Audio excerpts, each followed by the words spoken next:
మా అమ్మమ్మ చిన్నప్పుడే చెప్పిందిరా, చిన్నవాళ్ళతో స్నేహం చేయకురా చిక్కుల్లో పడతావు అని. మనం వినంగా. ఒరే రంగయ్య, ఏంటి ఆలోచన? ఏంటి అన్నా? నువ్వు రా. తప్పదు, అవసరం నాది. రే, ఇప్పుడు దీన్ని ఎలా ఇప్పుతారా? అబ్బా అరవ మాకు, అన్ని ఏర్పాలతో వచ్చాం. రా రా అన్నా.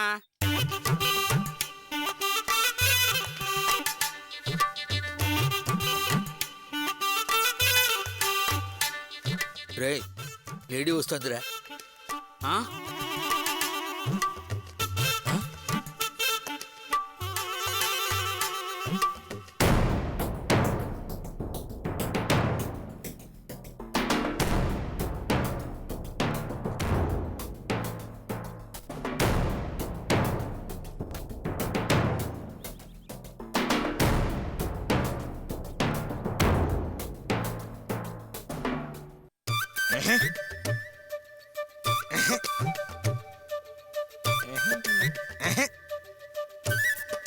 అన్నా వచ్చే. ఏట్రా, ఇదేనా బాటిల్ ఓపెన్ చేయడం? తాగుబోతుందని చెప్పుకోవడానికి సిగ్గుపడాలి అదవా ఇది. గది రంగయ్య గొప్పతనం ఉంటే చూడరా, చిటికలో ఓపెన్ చేశాడు. రేయ్, శేషానెప్పుడు కొత్త పెళ్ళాన్ని తడిగినట్టు తడిగితే రాదు. కింద తట్టు పైన గుద్దు ఫట్. ఎంతైనా నీ అనుభవం మాకెలా వస్తుంది రంగు? అంతే. అందుకే కదా ఎక్కడికెళ్ళాలా నేను తీసుకెళ్తాం. ఆ అనుభవం ఇప్పటిదిరా, 6 ఏళ్ళప్పుడే నేర్చుకున్నాను. అసలు సారా ఏంటి, దొంగ సారా ఏంటి, నాటు సారా ఏంటి, బ్రాందీ ఏంటి, విస్కీ ఏంటి, రమ్ ఏంటి, జిన్ ఏంటి అని ఆ అనుభవం ఉత్తినే పోద్దిరా. రంగు నీళ్ళు పోయినా? ఎవడరా నువ్వు? బీరులో నీళ్లు కలుపు తాగేవాడివా? అసలు వీడిని ఎందుకు తీసుకొచ్చారా? చూడనాయనా, బ్రాందీలో సోడా కలుపుకు తాగాలి, అది లేదు కాబట్టి ఇలా తాగుతున్నాం. మన కర్మ. విస్కీలో ఐస్ కలుపుకోవాలి, రమ్ములో కలర్ సోడా కలుపుకోవాలి, జిన్ను కొబ్బరి బొండంలో కలుపుకు తాగాలి. వోడ్కానో నాటో కొట్టేటప్పుడు ఇలాంటి బాధలు ఏవి ఉండవు.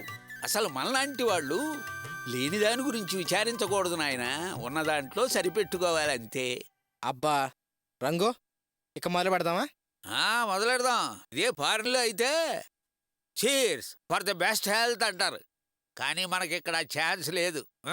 ఎందుకంటే మనం తాగి ఇల్లు ఒళ్ళు గోల చేసుకుంటున్నామని ఇంట్లో వాళ్ళ గోల. తాగండి, ఆగండి ఆగండి ఆగండి. ఏంటన్నా? ఈ మధ్య మీ నాన్న పోయాడు కదా, పోయాడు. ఆయన పేరు తలుచుకుని మీ తాత పోయాడు, మీ మేనమామ పోయాడు. అవునరా రంగు, తాగిన ప్రతిసారి మమ్మల్ని కొంచెం కొంచెం పోయమంటావు ఎందుకురా? ఎందుకేంటి, ఇది నా కోసం అనుకున్నావా? ఇక్కడనే తాగితే పైన పితృలోకంలో ఉన్న మీ వాళ్ళకి ఎక్కుతుంది కిక్కు. అది వాళ్ళకి ఏడాది దాకా పనిచేస్తుంది, కానీ మనకు ఆ ఛాన్స్ లేదు, రోజు తాగాల్సిందే. తాగండి తాగండి.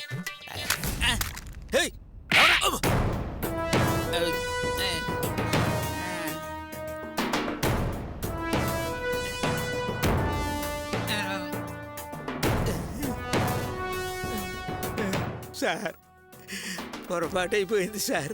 మా వాడేమో అనుకుని కొట్టాను సార్, క్షమించండి సార్. ఇంకెప్పుడు ఇక్కడ తాగాం సార్, వదిలేయండి సార్. మీ కాళ్ళు పట్టుకుంటారు, వదిలేయండి సార్, వదిలేయండి. కొట్టకండి సార్, కొట్టకండి సార్, వదిలేయండి సార్, కొట్టకండి సార్.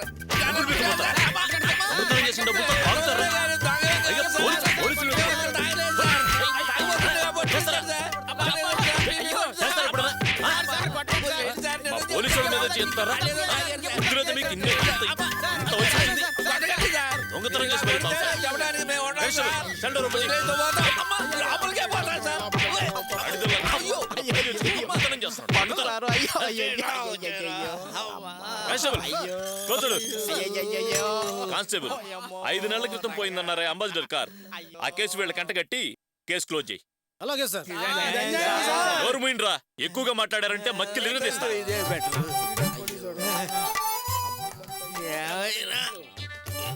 మీరు అదృష్టవంతులురా, గురుగారు మాత్రం పిలవకురా, దాని ఫలితమే ఇది.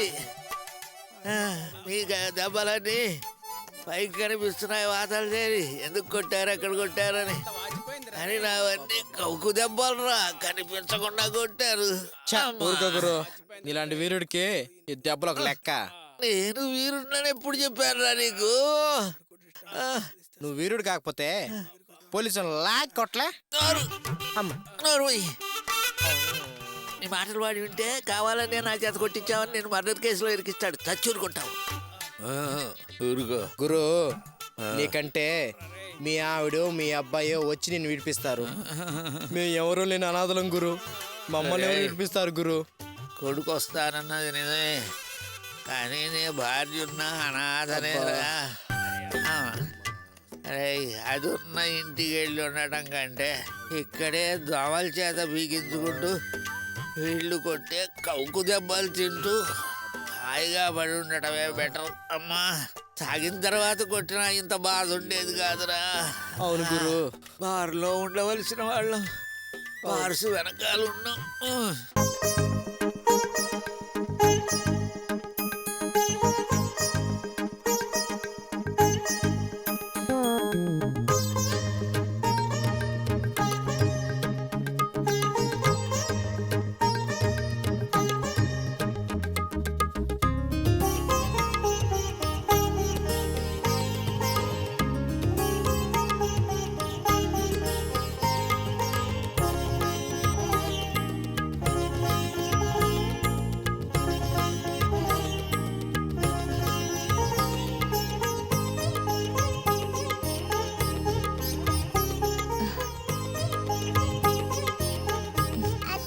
రమ్య, ఏది అమ్మ రాలేదత్త.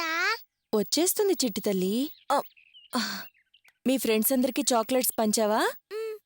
అవును అమలు, మధ్యాహ్నం అన్నం అంతా తినేసావా? తినేసాను అత్త. నిన్ను మా టీచర్ కలవమంది. కలవమని చెప్పారా? ఎందుకు? నువ్వు ఇక్కడే కూర్చో, నేను ఇప్పుడే మీ టీచర్ని కలిసి వస్తాను, సరేనా? సరే. బ్యాగ్ ఇక్కడే పెట్టుకో, జాగ్రత్త.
నన్ను క్షమించొదినా. అన్నయ్య ఇక్కడికి వస్తాడని నేను ఊహించనే లేదు. ఏంటే బిడ్డని గిల్లి జోల పాడుతున్నావా? అయ్యో లేదొదినా, అన్నయ్య ఇక్కడికి ఎలా వచ్చాడో నిజంగా నాకు తెలియదు. ఇది నన్ను నమ్మమంటావా? నువ్వు చెప్పందే, మీ అన్నయ్య ఇక్కడికెలా వచ్చాడు? నిజం చెప్తున్నాను వదినా, నాకేం తెలీదు. మా అన్నయ్యని నీకిచ్చి పెళ్లి చేద్దామనుకున్న ఒకే ఒక్క కారణానికి ఇంకా ఎన్ని రకాలుగా నా మీద పగ తీర్చుకుంటావే? అయ్యో వదినా, దైవ సాక్షిగా నాకు అలాంటి ఉద్దేశం ఏం లేదు వదినా. నాకు నీ మీద ఎలాంటి కోపం లేదు. నిన్ను ఎలాగైనా ఇంటికి తీసుకువెళ్లాలని నేను ప్రయత్నం చేస్తున్నాను. ఆపవే, నువ్వు దేనికోసం ప్రయత్నిస్తున్నావో నాకు తెలీదా? నన్ను కొద్ది కొద్దిగా అవమానిస్తూ మీ కుటుంబం నుంచి నన్ను పూర్తిగా దూరం చేయాలనే కదా? అదే కదా నీ ప్లాన్? అయ్యో వదినా, ఎందుకు వదినా అలా మాట్లాడుతున్నావు? నేనలా ఆలోచిస్తానా చెప్పు? నువ్వు అలాగే ఆలోచిస్తావు. నీకు నిలువెల్లా విషమే. మొన్న ఆఫీస్కొచ్చి అందరి ముందు నా పరువు తీసావు. ఈ రోజు స్కూలుకి రప్పించి నన్నిలా అవమానపరిచావు. నా భర్తని, నా బిడ్డని నా నుంచి వేరు చేయాలనుకున్నావు, చేశావు. ఇప్పుడు సంతోషంగా ఉందా నీకు? అయ్యో వదినా, నేను అనుకున్నదొకటి, జరిగింది మరొకటి. అది నీకు ఎలా అర్థమయ్యేలా చెప్పాలో తెలియదు. నువ్వు నాకు ఏవీ చెప్పక్కర్లేదు. నేను చెప్పేది మాత్రమే నువ్వు విను. మనసును బట్టే బతుకుంటుందనేది ముమ్మాటికి నిజం. నీ మనసు ఇలాంటిది కాబట్టే ఆ దేవుడు నీకింకా పెళ్లి కాకుండా చేశాడు. ఉదయం నుంచి నా కూతుర్ని ఎప్పుడెప్పుడు చూద్దావా అని క్షణాలు లెక్క పెట్టుకుంటూ బతికాను. తీరా నా పాప కళ్ళ ముందున్నప్పుడు తనకి తెచ్చిన గిఫ్ట్స్ తనకివ్వనివ్వక, తనని గుండెకి హత్తుకోనివ్వకుండా ఎంత పథకం పన్నావే. నా మనసు ఎంత కుమిలిపోతుందో నీకు తెలీదు. ఇప్పుడు చెప్తున్నాను విను. నీ మనసు నిండా విషం నింపుకున్నావు కనుక నీకీ జన్మకి కళ్యాణ యోగమే ఉండదు.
అర్చన, డాక్టర్ గారు ఏమన్నారమ్మా?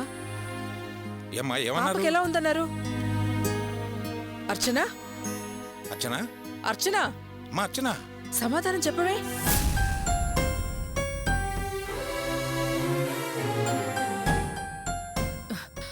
డాక్టర్ గారు ఏమన్నారా? భయపడాల్సిందేం లేదమ్మా, మామూలు ఫీవరే అన్నారు. మామూలు ఫీవరేనా? అంతవరకే చెప్పారా? ఇంకోటి చెప్పారుగా, అది కూడా చెప్పన్నయ్యా. ఇంకొకట ఏంట్రా అది? చెప్పరా? నువ్వైనా చెప్పమ్మా. రమ్యకి వాళ్ళ అమ్మ మీద బెంగతోనే జ్వరం వచ్చిందంట. ఇది మందులకి మాకులకి తగ్గదంట. పాప త్వరగా కోలుకోవాలంటే వెంటనే వెళ్లి వాళ్ళ అమ్మని తీసుకొచ్చి చూపించమంటున్నారు. నువ్వెందుకన్నయ్య అలా చేశావు? రమ్య పుట్టినరోజనే కదా పాప వదిన ఎంతో ఆశగా వచ్చింది. ఒక్క మాట కూడా మాట్లాడనివ్వకుండా పాప ఏడుస్తున్నా అలా లాక్కుని వచ్చేసావే. పాపం ఆ పసి మనసు ఎంతగా బాధపడుంటుంది. వదిన మనసు ఎంత కష్టపడుంటుంది. నువ్వు చేసిందేమైనా బాగుందా? ఏంటి అర్చన, ఇప్పుడు నేనేం చేశాను? పాపకి బర్త్డే, తనని బయటికి తీసుకెళ్దామని స్కూల్కి వెళ్ళాను. తను అక్కడికి వస్తుందని నాకేం తెలుసు? చూడగానే కోపం వచ్చింది. సరే, కూతురు మీద అంత ప్రేమే ఉంటే ఇంటికి వచ్చి చూడొచ్చు కదా. వస్తే రామ జయంతిరా అని తల్లి కొడుకులు ఇద్దరు లోపలికి తీసుకొస్తారు కదా. ఎందుకురా కబుర్లు? నాన్న, తనెవరు? మన కుటుంబానికి ద్రోహం చేసింది. నా కూతుర్ని చూడటానికి తనకేం హక్కు ఉంది? రమ్య నీకు మాత్రమే కూతురా?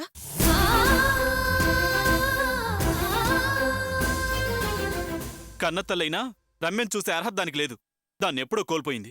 ఇలాగే మీ పంతాలు పట్టింపులతో చివరికి ఏదో రోజు రమ్యని బలిచేస్తారు చూడండి.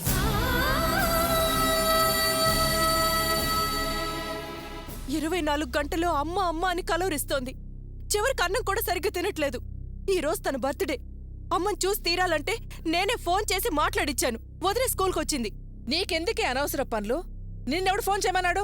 అంటే పసిపిల్లకి ఏమైనా పర్వాలేదని అలానే వదిలేస్తారా? మన కుటుంబానికి పనికొచ్చే పిల్ల కాదండి అది. అందుకేగా దాంతో ఏ సంబంధం వద్దనుకున్నాం. దానికి అర్చన ఫోన్ చేయడం ఏంటండి? దీనికి అర్థమేంటి? ఆ? మీరు మూర్ఖంగా ఆలోచిస్తున్నారు అని అర్థం. చాలు, ఇంకా మీరేం మాట్లాడకండి. ఇలా అందరి నోళ్లు నొక్కేస్తే రమ్య పరిస్థితి ఏం కావాలి? దాని గురించి కాస్తైనా ఆలోచించారా? ఒసే పిచ్చిదానా, ఇన్నాళ్ళు పిల్ల బాగానే ఉందిగా. నువ్వు అనవసరంగా వాళ్ళ అమ్మకి ఫోన్ చేసి స్కూల్కి రప్పించి రమ్య చూసేలా చేశావు. దాన్ని చూసిన దగ్గర నుంచి అమ్మ కావాలని పిల్ల బెంగ పెట్టుకుంది. నీకెందుకే ఇవన్నీ? అంటే రమ్యకు అమ్మ అవసరం లేదంటారు, అంతేనా? అవును, ఎవరేమనుకున్నా సరే వాళ్ళ అమ్మ నీడ రమ్య మీద పడకూడదు, అంతే. ఏంటమ్మా, ఏం మాట్లాడుతున్నావు? నీ మాటలు నీకే న్యాయంగా ఉన్నాయా? అర్చన, మంచి వాళ్ళకి చెబితే అర్థమవుతుంది. మూర్ఖులకి ఎంత చెప్పినా అర్థం కాదమ్మా. మేమేం మూర్ఖులం కాదండి. ఆ పాపిష్టిది ఈ కుటుంబానికి ఎంత పెద్ద ద్రోహం చేసింది. అదంతా మర్చిపోయి దాన్ని మళ్ళీ ఇంట్లోకి రానివ్వారా? సరేనండి, అది చేసిన పని ఊళ్ళో నలుగురికి చెప్పండి. ఆ నలుగురు అది తప్పు కాదు అంటే దాన్ని అలాగే ఇంట్లోకి రానిస్తాను. అమ్మా, ఇప్పుడు ఎవరో నలుగురు అభిప్రాయాలు ముఖ్యం కాదమ్మా. రమ్య పరిస్థితి ఏం కావాలి? ముందు దానికి సమాధానం చెప్పండి. నేనింత అడుగుతున్న సమాధానం చెప్పరేంటి? ఇలా అందరూ మౌనంగా ఉంటే ఏంటి అర్థం? అన్నయ్య, దయచేసి నేను చెప్పేది విను. నీ కోపాన్ని వదిలేసి వెంటనే వెళ్ళి వదిని తీసుకురా. లేదా రమ్య ఏవైపోయినా పర్వాలేదని నీ ఇష్టం వచ్చినట్టు ఉండు. అర్చన, ఏంటా మాటలు? మరేంటన్నయ్యా, ఇక్కడ పరిస్థితి చూస్తే అలాగే ఉంది.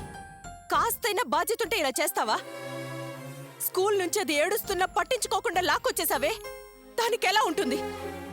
అది నీ గురించి ఏమనుకుంటుంది?